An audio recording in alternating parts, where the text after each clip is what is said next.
Nous sommes également en ligne avec Jean-Philippe André, qui est le président de l'ANIA, l'Association nationale des industries alimentaires. Bonjour, merci d'être avec nous ce Bon, matin. bonjour. Vous allez nous expliquer, j'imagine, que vous ne pouvez pas faire autrement. Écoutez, moi, je peux que aller dans le sens de déjà ce que vous venez de dire, et ayant juste en tête qu'on est dans un moment de notre histoire économique sans précédent, puisqu'il y a un enchaînement de phénomènes, puisque il y a très peu de temps, on parlait de la reprise post-Covid, qui a entraîné des règlements, et avec ces dérèglements, un certain nombre de pénuries et donc de hausse de prix. Il y a encore d'ailleurs cet épisode tragique de la guerre en Ukraine qui a ajouté en dérèglement. Quelqu'un a évoqué le prix du pétrole, oui. Rappelons aussi qu'entre-temps, on en a peu parlé, je trouve, en France.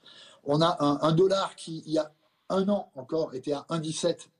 Aujourd'hui est à peu près à 1,1 par rapport à l'euro. Et maintenant, ce qui vient s'ajouter là-dessus, et ce qu'on prend vraiment, moi j'appelle ça un tsunami de coûts qui n'était pas prévu, c'est le facteur énergétique. Donc quand vous ajoutez tout ça ensemble, effectivement, vous arrivez, et ce n'est pas qu'une impression, ce que vous avez vu, M. Toussaint, dans les rayons, vous avez à cette hausse de 8 à 9% au niveau de l'inflation alimentaire. J'ajoute, ça ne doit pas être une consolation pour nous, j'ajoute que dans les pays limitrophes, cette inflation strictement alimentaire est de 4 à 5 points supérieure. Ce qui prouve bien qu'il y a des phénomènes d'ajustement qui se font dans ce pays. Il faudrait voir à qui cela profite et qui le paye. Donc voilà la situation dans laquelle on est. Yves Puget, donc directeur de la rédaction du magazine LSA, vous répond.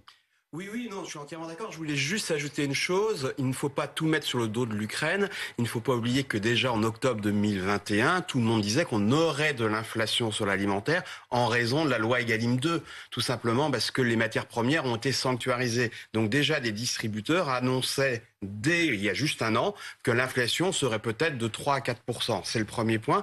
Et puis après, les hausses de prix, elles sont aussi légitimes parce que ça vient après 8 ans de déflation. Donc là, les industriels ont raison de le signaler. Ça vient quand même aussi après 8 ans de déflation. Mais monsieur André, vous êtes patron de Haribo France. Hein, c'est bien cela, hein. Donc tout le monde connaît vos produits. Donc aujourd'hui, ça coûte plus cher de faire une fraise tagada?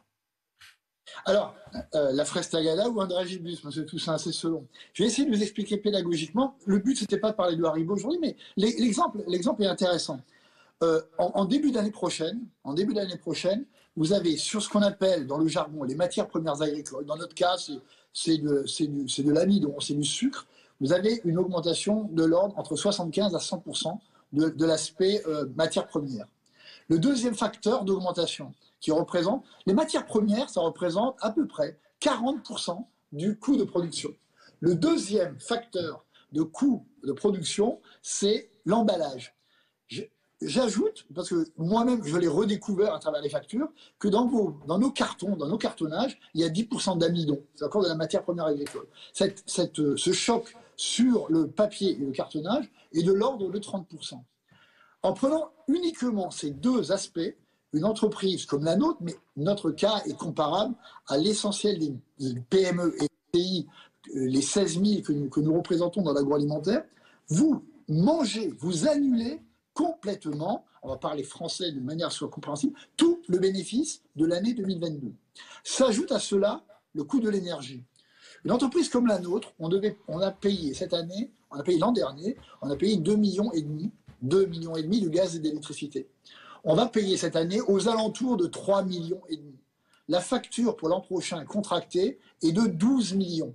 Je répète, on passe de 3 millions à 12 millions. Donc, on arrive à un choc de coûts qui fait qu'il faut répercuter au niveau du prix et du tarif ce choc de coûts. Sinon, vous mettez en péril les équilibres de l'entreprise. Vous ne pouvez répondre, pas plus d'ailleurs, aux demandes d'augmentation de salaire de vos salariés. Alors c'est très intéressant, Monsieur André, en effet, et merci d'avoir apporté ces précisions qui ne sont pas toujours visibles ou compréhensibles pour les consommateurs. Mais la question qui peut se poser aujourd'hui, c'est est-ce que les consommateurs vont suivre ? C'est-à-dire qu'il y a un moment donné, si les salaires n'augmentent pas ou pas assez, Christophe, est-ce que les gens vont continuer à voir le prix de leurs courses s'envoler? Je vais être très cynique. Les consommateurs, sans doute, vont finir par ne plus suivre. Et c'est ce qu'attendent quelque part les banques centrales. Pourquoi elles augmentent les taux? C'est pour décourager les consommateurs. À un moment donné, il faut refroidir l'économie. La seule manière de faire baisser les prix, c'est que la demande diminue. Et c'est une loi de marché assez simple. Plus les prix sont hauts, plus la demande, petit à petit, va diminuer. Alors, bien sûr, vous allez me dire, ce sont beaucoup de produits de première nécessité, des produits alimentaires. Pas facile de faire baisser la demande sur ce type de produit. Voilà. Mais globalement, le pari, c'est que quand même qu'au bout d'un moment, la demande baisse suffisamment pour que les prix, à nouveau, baissent pour attirer à nouveau le consommateur.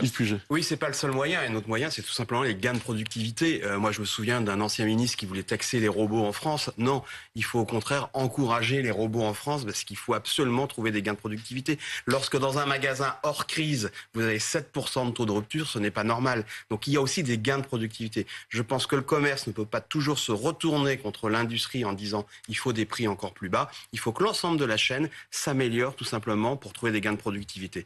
Parce que malheureusement, les prix bas, on parlait de décrochage, si on regarde les volumes, parce que c'est ça le véritable indicateur. Aujourd'hui, tout le monde progresse en chiffre d'affaires avec l'inflation. Ce qui est important, c'est les volumes, et les volumes sont en baisse.